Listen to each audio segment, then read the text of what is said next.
그리고 모든 농작물은 사람의 수고가 있겠지만 하나님 은혜가 없이는 이루어질 수 없는 것이 사실입니다. 사람은 밭에 씨를 뿌리고 추수할 때까지 많은 수고를 하지만 사람의 능력은 여기까지입니다. 하나님은 사람이 할 수 없는 일을 보이지 않는 곳에서 사람들이 알게 모르게 도와주고 계십니다. 그래서 농사는 사람의 힘으로 되는 게 아니라 하나님의 힘으로 된다라고 이야기할 수 있고, 물론 여기에는 신인 협력이 함께 이루어지는 것이 사실입니다. 그렇지만 최종적으로 모든 것은 하나님께 있다는 것을 기억해야 합니다. 사람들은 씨를 뿌리면 작물이 저절로 자라는 걸로 알고 있는데 햇빛을 주시는 것은 하나님이십니다. 비를 내리게 하는 것도 하나님이십니다. 그리고 농작물이 병충해에 쓰러지지 않도록 지켜주는 것도 하나님이 아십니다. 태풍이 다가올 때 그것을 막아주시는 것도 하나님이십니다. 곡식에 열매가 맺히고 적게 맺히고 좋은 열매가 맺히고 연약한 열매가 맺히고 이 모든 것들도 결국에는 하나님의 몫입니다. 그래서 농사는 하나님의 도움이 없으면 시작할 수 없고 수확도 할 수 없습니다. 농산물의 모든 수확은 하나님의 은혜입니다라고 고백해야 합니다. 그 은혜를 기억하고 감사하는 것이 추수감사주일입니다. 그런데 제가 이 상차림을 위해서 농산물 시장에 갔는데 폭우 때문에, 폭염 때문에, 이상기후 때문에 농산물의 수확량이 많이 줄어들어서 가격이 비싸도 너무 비쌌습니다. 과일 한 개 값을 보고 제가 충격을 받았더니 그 과일집 사장님이 과일값이 미쳤습니다, 이렇게 표현을 할 정도로 생각보다 너무 비싼 것을 경험했습니다. 이처럼 농작물의 수확이 줄면 가격이 올라가는데 열매가 풍성해지는 것은 하나님의 몫입니다. 그래서 저와 여러분들은 여러분의 삶 속에도 여러분들이 아무리 수고를 해도 여러분이 수고한 것을 채워주는 것은 하나님이십니다. 믿으십니까? 아멘. 여러분들이 건강관리를 아무리 잘해도 하나 잘못되면 건강이 한순간에 무너집니다. 여러분이 아무리 열심히 살아도 수고의 떡을 수고한 만큼 먹느냐 먹지 못하냐 그것도 하나님께 달려 있습니다. 그러니까 이 자리에 계신 성도님들, 세상에서 일어나는 모든 일들뿐만 아니라 우리에게 일어나는 모든 일들도 지금 하나님 은혜 안에 있음을 믿으시고 하나님을 바라보고 하나님께 늘 감사합니다라고 고백하는 복된 성도님 되시기를 추수감사주일을 맞아서 다시 한번 부탁을 드립니다. 하나님은 가나안 땅에 정착해서 농사 지으며 살아가는 백성들에게 농사가 잘 되게 하고 병충해가 없도록 지켜줄 테니까 너희들은 나만 잘 섬겨라 라고 명령하셨습니다.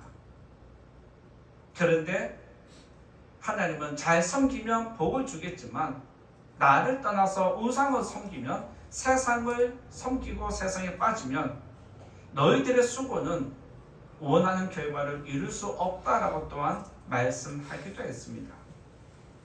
선택은 여러분의 몫입니다. 그리고 그 결과도 여러분이 책임지는 것입니다. 농사는 사람이 시작하지만 작물의 성장과 수확은 하나님께 있습니다. 따라서 우리는 사람의 수고에 집중할 것이 아니라 내가 이만큼 했다는 것 여기에 집중할 것이 아니라 내가 이렇게 할 수 있도록 은혜를 주신 하나님, 이런 환경을 만들어 주신 하나님, 그리고 이 환경을 지속할 수 있도록 도와주신 하나님, 그 은혜에 감사해야 하는 거 꼭 기억하시기 바랍니다. 작년에 제가 여러분들에게 추수감사주를 앞두고 말씀드릴 때에 사소한 것을 찾아내서 감사하자라고 여러분들에게 제안을 했습니다. 기억나십니까? 사소한 것을 찾아내서 감사하자라고 제안을 했고, 지난 주일에는 종교개혁주일이어서 그 부분에 초점을 맞춰서 말씀 전하겠지만, 그 전에 제가 여러분들에게 제안한 것이 무엇이 있냐면, 부족한 것, 연약한 것을 감사하면 좋겠다라고 그렇게 제안을 했습니다. 들은 거 맞아요? 네. 기억은 하시는 거예요? 네. 표정들이 너무 심각해서. 자, 그러면 일주일 동안 손대를 하면 좀 큰일 나겠죠? 일주일 동안 내 부족한 것 가지고 감사한 적 있으십니까? 내 부족함 때문에 감사한 적 있으십니까? 제가 왜 이런 제안을 할까요? 사람은 자기의 연약함과 부족함을 감사하는 거 별로 안 좋아합니다. 많은 것 좋아하고 잘 되는 것 좋아하고 풍성한 것을 감사하고 싶지, 어떻게 내 부족함을 감사하고 내 연약함을 감사할 수 있겠습니까? 그런데 여러분들 꼭 기억해야 할 것은, 연약함을 감사하고 부족함을 찾아내어서 이것도 감사합니다라고 고백하는 것은 바로 믿음입니다.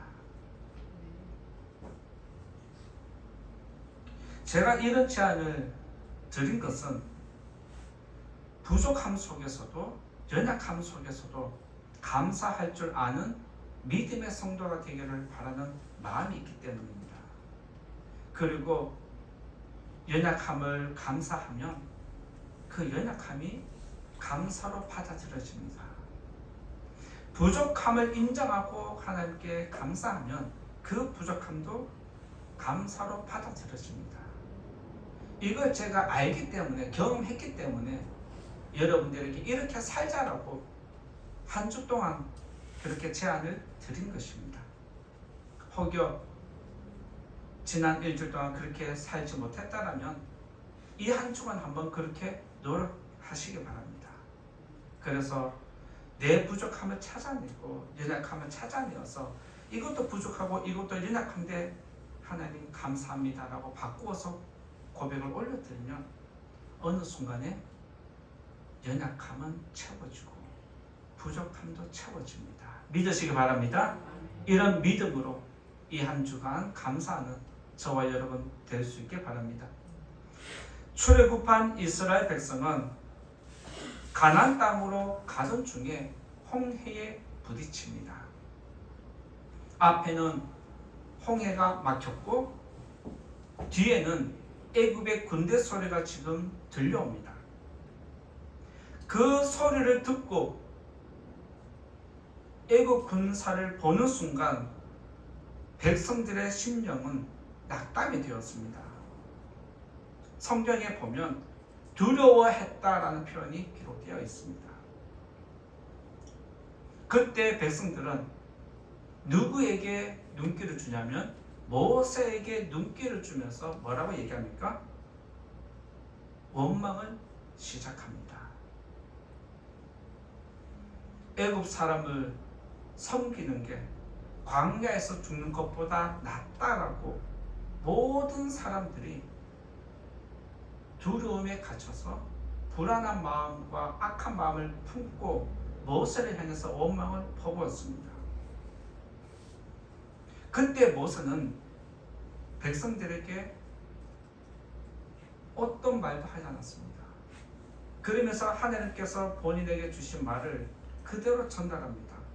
출애굽기 14장 13절에 보면 너희는 두려워하지 말고 가만히 서서 여호와께서 오늘 너희를 위하여 행하시는 구원을 보라. 너희가 오늘 본 애굽 사람을 영원히 다시 보지 아니하리라 라고 하나님의 말씀을 그대로 전달해 줍니다. 이스라엘 백성은 애굽의 군대를 보고 낙담이 되었지만 모세는 원망을 받으면서도 하나님을 보았습니다. 믿음의 사람은 우리 주위에서 일어나는 환경을 보는 것이 아닙니다. 믿음의 사람은 세상의 환경을 보지 않고 하나님을 바라봅니다. 믿음의 사람은 위기일수록 하나님을 더 의지하게 되어 있습니다. 우리의 구원이 어디서 오는 줄 알고 하늘을 향해서 도와달라고 부르짖을 때 하나님은 저와 여러분에게 능력을 베푸시고 구원으로 응답해 주십니다. 여러분들 지금 세계 경제가 어느 때보다 힘든 가운데 있습니다. 그리고 우리나라는 지금 뉴스를 보니까 부동산 억제 정책으로 계속해서 지금 억누르고 있습니다. 그러다 보니까 사람들이 경제적으로 매우 힘들어하고 있습니다. 아마 이 자리에 계신 모든 성도님들 거의 다가 웬만하면 어느 때보다 힘든 시간이라 생각이 되어집니다. 넉넉하지 않은 환경에서 감사가 어려운 때이지만 믿음으로 하나님께 감사를 올려드리는 복된 성도님 가정이 되기를 예수님 이름으로 먼저 축원드립니다. 첫 번째로 믿음과 불신에 대해서 말씀드리고자 할 때 첫 번째는 믿음은 감사한다라고 말씀드리고자 합니다. 첫 번째로 믿음은 감사한다라고 말씀드리고자 합니다. 31절 읽어보겠습니다. 31절 읽어보겠습니다. 시작. 이스라엘이 여호와께서 애굽 사람들에게 행하신 그 큰 능력을 보았으므로 백성이 여호와를 경외하며 여호와와 그의 종 모세를 믿었더라. 애굽은 하나님께서 치시는 10가지 재앙을 모두 그대로 당했습니다. 그런데 10가지 재앙 중에서 이스라엘 백성은 피해가는 것이 성경에 기록되어 있습니다. 특히 10번째 재앙은 애굽의 모든 장자가 죽었는데 이스라엘 백성은 하나님의 말씀대로 진문에다가 피를 바르고 어린 양을 먹었더니 이스라엘 백성의 모든 장자는 생명을 지킬 수 있었습니다. 애굽의 모든 장자뿐만 아니라 짐승의 첫째까지 다 죽었는데 이스라엘 백성은 한 사람도 죽지 않았습니다. 백성은 10가지 재앙을 통해서 하나님의 큰 능력을 직접 경험했습니다. 그리고 자신들의 두 눈으로 저쪽에는 재앙이, 우리에게는 평화가 목격을 했습니다. 그러면서 그들은 출애굽하면서 하나님의 구원을 이야기를 하면서 행복하게 출발했습니다. 광야를 걷고 또 걸어갔습니다. 그런데 막상 이대로 가면 가나안 땅인 줄 알았는데 홍해에 막혔습니다. 뒤에서 달려오는 군대의 소리를 듣는 순간 그들의 마음은 녹아버렸습니다.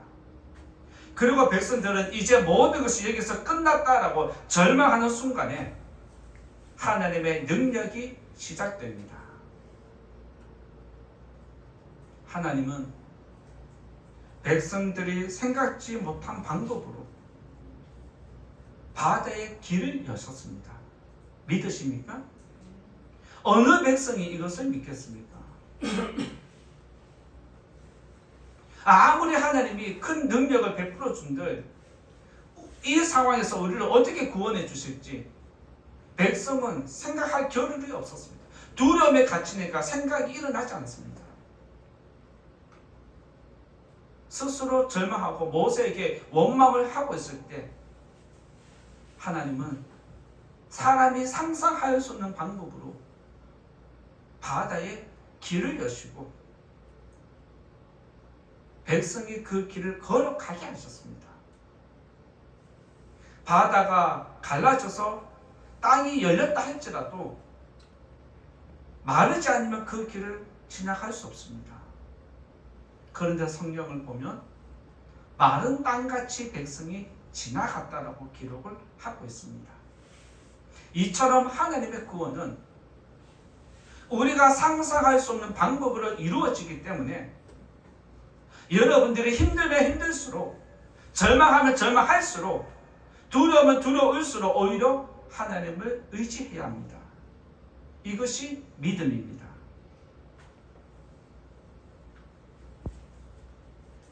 그리고 하나님의 구원은 이스라엘 백성이 바다를 건너가게 할 뿐만 아니라 애국 군대가 자기들을 따라올 때 바다를 덮어버리셨습니다. 어느 누가 이걸 생각해내겠습니까? 똑같이 바다를 지나서 건너왔고 애국 군대가 지금 바다를 지나오고 있는데 똑같은 길을 가는데 하나님은 애국 군대를 바다로 덮어버리셨습니다. 이 사건을 계기로 조금 전에 한순간에 무너졌던 백성들의 믿음이 다시 일어서는 것을 보게 됩니다. 그래서 이스라엘 백성들은 이 구원의 기쁨과 감격이 너무 행복해서 하나님께 구원의 노래를 부르는 게 앞서 우리가 읽었던 15장 1절에서 쭉 연결이 됩니다. 그 2절에 있는 말씀이 참 너무 멋진 말이어서 여러분들과 같이 읽어보면 좋겠습니다.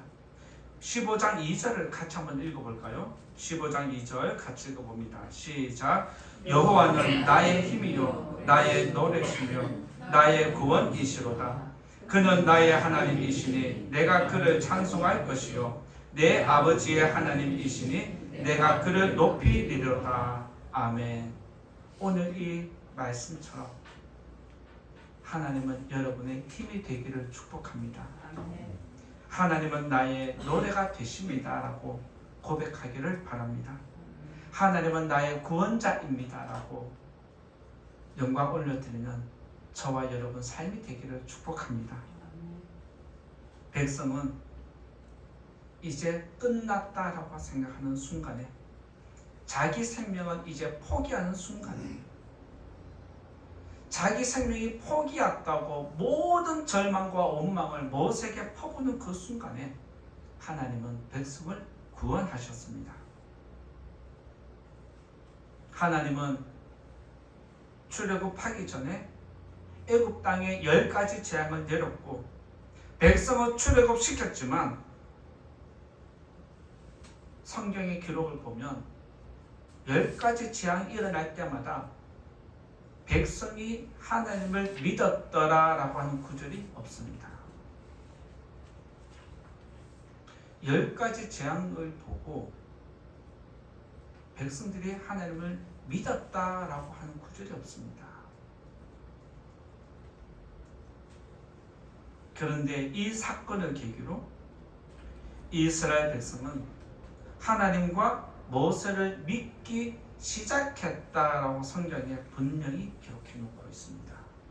우리가 읽었던 31절 제일 끝에 보면 여호와와 그의 종 모세를 믿었더라라고 그들의 믿음이 어디서 시작되는지를 다시 보여줍니다. 모세와 백성은 감사한 마음으로 믿음을 담아서 영광 올려드린 겁니다. 그 말 속에, 그 찬양 속에 그들의 믿음이 고스란히 담긴 것이 가장 핵심된 내용이 2절입니다. 광야에 갇힌 백성처럼 사방이 막혀서 아무것도 할 수 없을 때 하나님은 저와 여러분을 구원해 주십니다. 하나님은 우리가 생각지 못한 방법으로 구원의 길을 열어가십니다.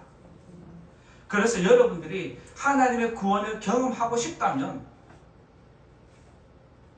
스스로 여러분이 세상 속으로 깊이 들어가면 됩니다. 하나님의 구원을 직접 경험하고 싶다. 세상을 향해서 도전하면 됩니다. 우리가 안 된다라고 할 때 여러분의 삶을 한번 잘 돌아보십시오. 인생의 문제에 부딪힐 때마다 이때는 구원이 없다라고 스스로 좌절하고 포기하고 싶고 어쩔 수 없이 억지로 살아가는 그 순간들이 분명히 있었을 것이고, 이거 아니면 나 하나님 죽어요, 우리 가정 지켜주세요라고 간절하게 기도할 때가 분명히 있었을 겁니다. 그런데 지금 돌아보면 그때마다 생각지도 못하게 길이 열리고 구원이 주어진 것 여러분들이 분명히 경험했을 겁니다. 하나님의 구원은 즉각적이고 확실히 나타납니다. 따라서 믿음은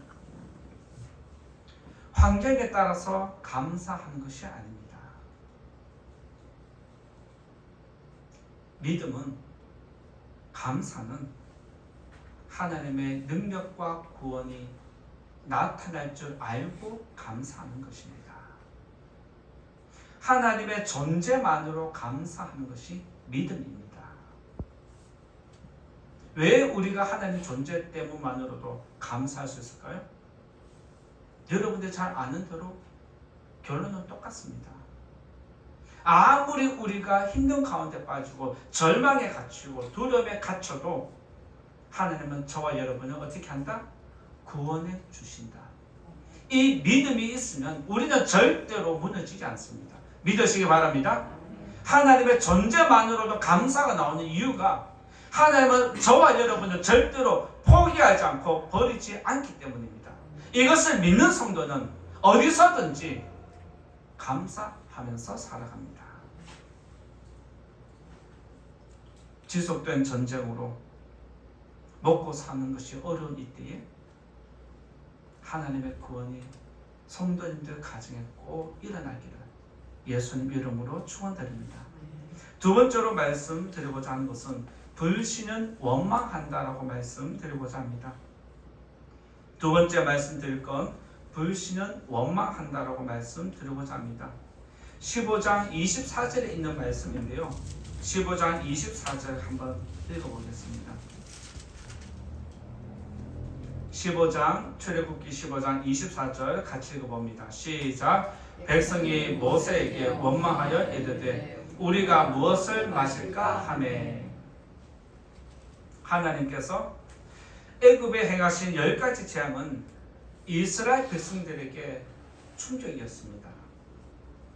그런데 이보다 더 충격이 무엇이냐면 애굽 땅에는 분명히 저주와 재앙이 내리고 있음에도 불구하고 우리가 사는 이 땅에는, 이스라엘 백성이 거주하는 이 땅에는 어떠한 재앙도 내리지 않고 있다는 사실입니다. 어둠이 나타나면 똑같이 어둠이 덮어야 되는데 애굽에는 어둠이 내리고 이스라엘 땅에는 빛이 내리는 말도 안 되는 이런 일들이 일어난 것을 이스라엘 백성이 직접 경험했습니다.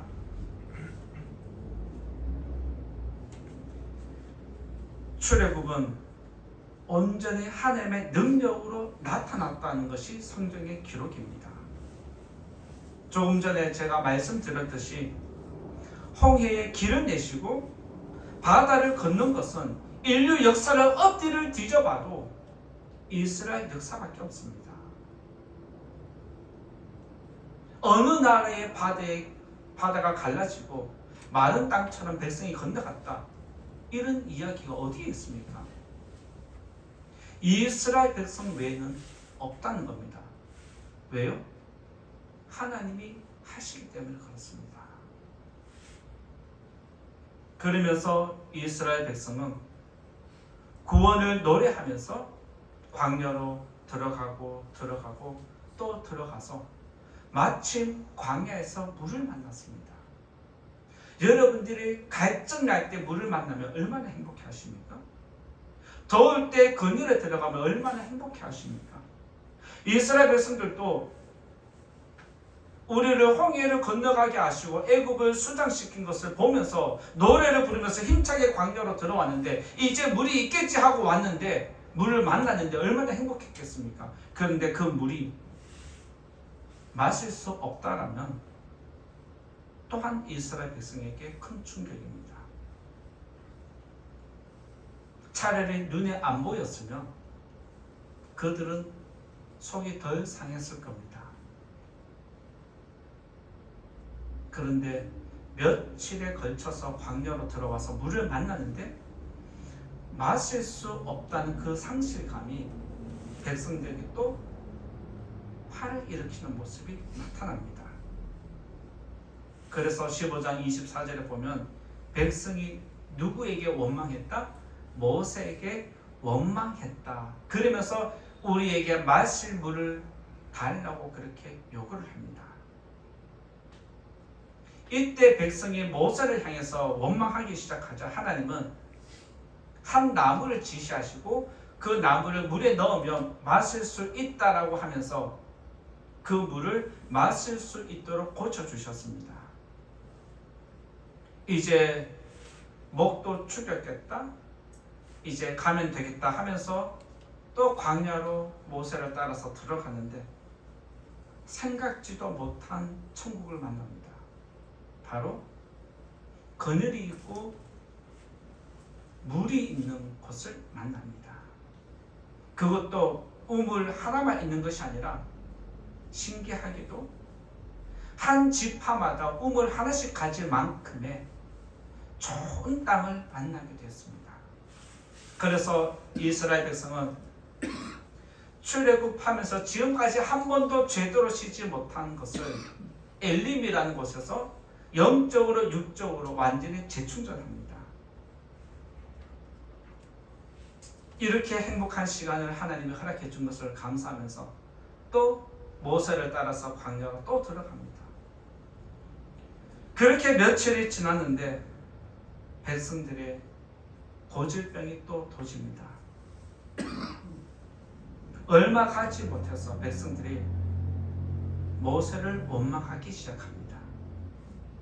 이번에 백성의 원망은 물 좀 달라가 아니라 먹을 것 좀 달라는 게 그들의 요구였습니다. 이스라엘 백성이 애굽을 벗어나서 광야에 들어온 지 많은 시간이 지났습니다. 이제 음식이 그럴 때가 되지 않았겠습니까? 그런데 백성이 모세에게 원망한들 모세가 거기서 밥을 지어내겠습니까? 무엇을 어떻게 하겠습니까? 그런데 백성들은 모세에게 원망을 합니다. 그러면서 이들이 하는 이야기가 뭐냐면 이렇게 이야기를 합니다. 우리가 애굽에 있을 때는 고기 가마 곁에서 떡을 배불리 먹었는데 이제는 광야에서 굶어 죽는다라고 불평하고 원망하기 시작했습니다. 애굽 백성이 고기 가마 곁에서 고기를 먹었을까요? 마음껏 떡을 배불리 먹었을까요? 그런데 애굽 백성, 이스라엘 백성은 우리는 애굽에서 그렇게 살았다라고 하면서 지금은 이건 뭐야? 우리를 비참하게 만드네. 굶어 죽겠다라고 지금 하소연을 합니다. 지금 광야에서 먹을 것이 없어서 조금씩 굶어가기 시작하니까 애굽에서 그나마 그렇게라도 먹었던 때가 좋았던 것이 그들의 추억입니다. 그래서 그 상황과 지금 이 상황을 비교해 보니까 지금이 너무 초라해지기 시작합니다. 그래서 백성들은 모세에게 또 나쁜 마음, 악한 감정을 싣고 모세에게 원망을 퍼부었습니다.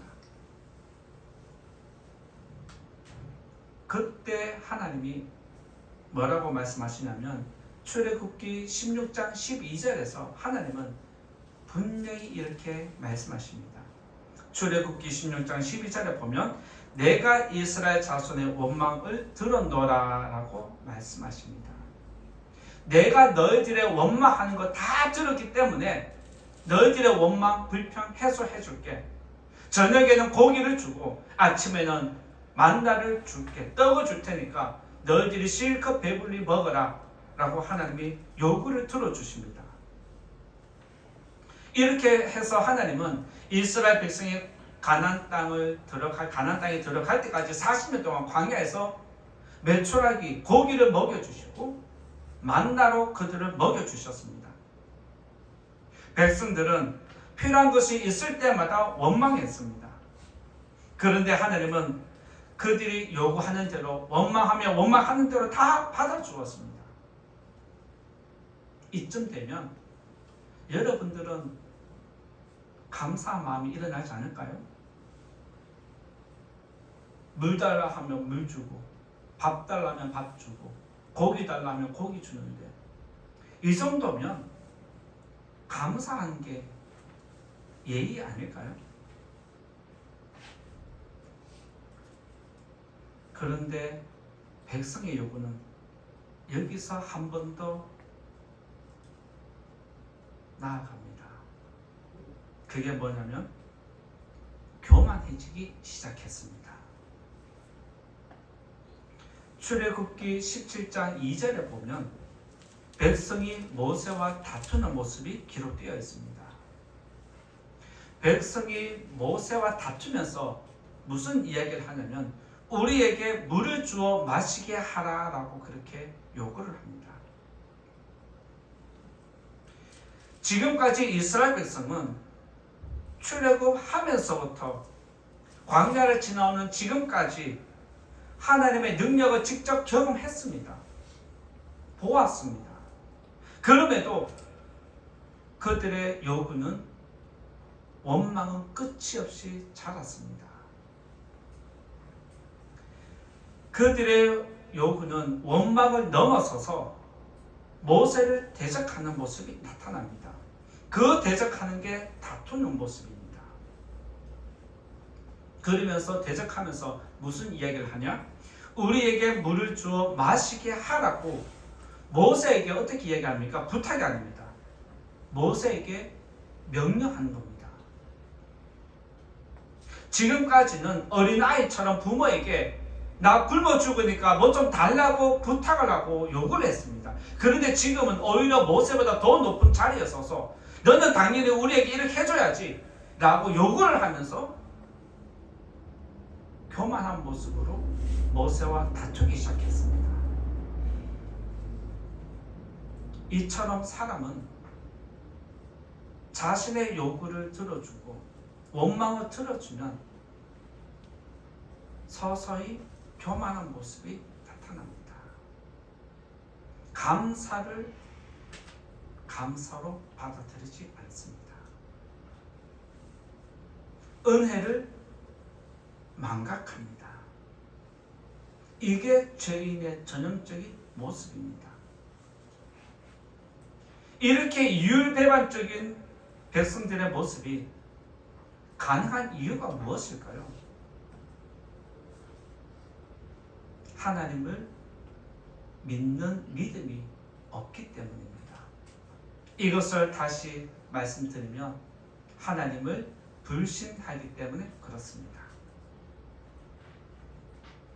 하나님을 믿으면 어떤 상황이든지 기도하고 그냥 기다립니다. 그런데 하나님을 불신하는 사람은 환경을 불평합니다. 그리고 사람을 원망하기 시작합니다. 왜 그럴까요? 하나님을 믿지 않으니까 하나님을 볼 수가 없습니다. 하나님이 안 보이니까 세상을 보게 되고 환경을 보게 되고 사람을 보게 됩니다. 하나님을 보지 않으면 비교하는 마음이 우리에게 일어납니다. 그 비교를 통해서 스스로 원망과 불평을 나타나게 되는 겁니다. 따라서 원망과 불평은 하나님을 보지 않는다는 뜻입니다. 원망과 불평을 일삼는 사람은 사람을 보고 환경을 보는 것과 같습니다. 육적인 본능이 강한 사람은 환경에 예민합니다. 그래서 그들은 항상 핑계가 있습니다. 변명이 있습니다. 환경에다가 모든 것을 핑계대고 변명을 하고 자기를 합리화시키려고 합니다.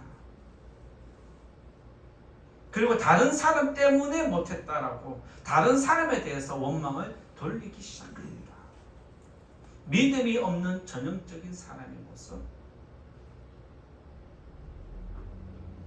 본능으로 살아가는 전형적인 사람의 모습입니다.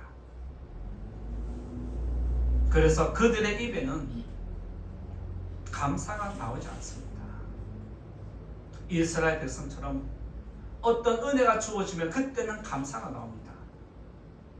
그런데 시간이 지나면 그의 입에는 불평이 나오고 원망이 더 자주 많이 나오게 되어 있습니다.